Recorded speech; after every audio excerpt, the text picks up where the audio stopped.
ready to go. Set timer, 5 minutes. Okay, 5 minutes. Alright guys, so here we go, video number 1. I gave myself 5 minutes. Let's rock and roll.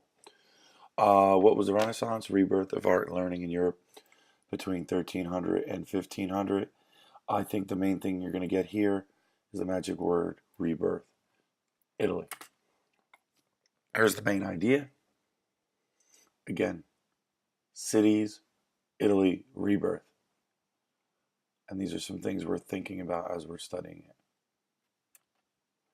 So what came before it? The Middle Ages. There's an H there. The Middle Ages, 500 to 1300. Devotion to God, very strict social structure. The Catholic Church is very, very, very powerful. Muy importante. The political and economic system, feudalism and manorialism. Again, wealthy landowners have the power. Church has the power. This time period is known as the Dark Ages because Europe was isolated. Gotta keep them isolated. And people were more worried about like day-to-day tasks than art and learning. So art and learning fell into decline. Europeans weren't traveling, weren't trading, weren't learning. They were kind of stuck on pause, as it were. What was the Renaissance? This is important. If something is rebirthed, what was reborn? They're kicking it old school. The Italians are looking back to the Greeks and the Romans. They're especially like the Romans because they look, us Italianos, we've been smart forever. Let's take the Romans' ideas. All right, why Italy? It had been the center of the Roman Empire. They had wealthy cities. Wealthy cities have rich people. Rich people buy art. Again, revival. Middle Ages bad, and that's a very too simplistic way of looking at it. But the Middle Ages, everything kind of slowed down. And going back to Greek and Rome, again, see where Italy is. It's not quite in Europe. It has access, and you'll see what we're going to talk about that in a minute. So we're going to see rebirth in all types of art, literature, even architecture. Wealthy merchant class, each city-state, people got involved in political life, people got rich, and people start competing, you know. Rich people like to look richer than their neighbors, so they compete. The main family we need to know about is the Medici family. They ruled Florence. They were a banking family. They were dictatorial in nature, but on the surface they look like they're a republic. They're the #1 patrons. They're buying tons of art first. Then there used to be the expression, keeping up with the Joneses.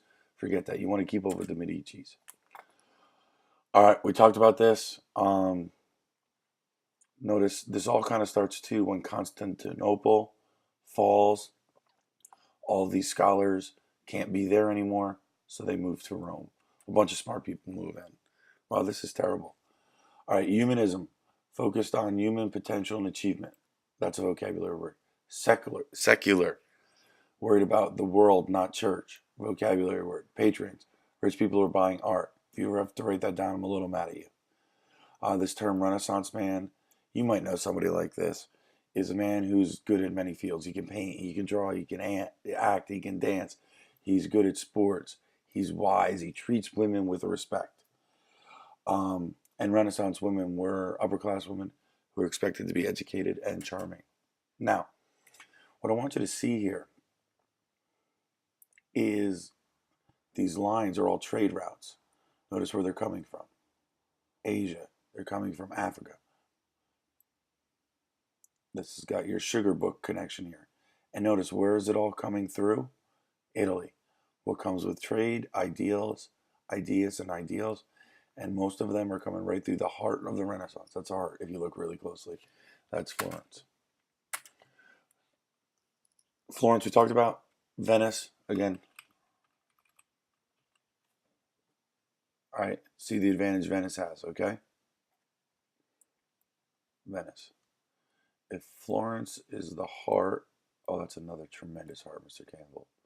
Venice is the main artery. I don't know. I'm not an anatomy teacher. Other important cities, involved. Just gives you an idea what the map of Italy looked like in 1494. Florence, Venice. All right, that's telling me to finish up, so let's go through this. No ruler could unite Italy. Again, city-states fought. They become wealthy. Trade. And there's a famous book during the unit, probably not worth writing down today, but we'll eventually learn about, is Machiavelli. All right, last phase. If you had to say there were steps to the Renaissance, number one, Black Death killed a third of the population of Europe. Because the peasants are now more valuable, they revolt, demand more freedom. At that same time, about that same time, England and France fight a war. So now kings and queens are becoming more powerful than the churches.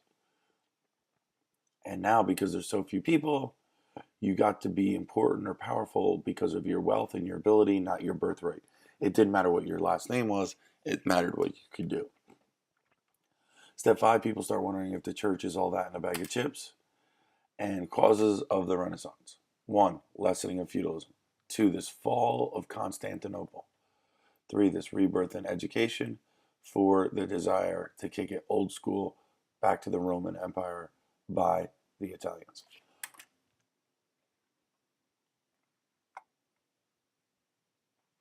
If you put a period there, it's not a terrible thesis statement for this video. All right, and that's all. Well under 5.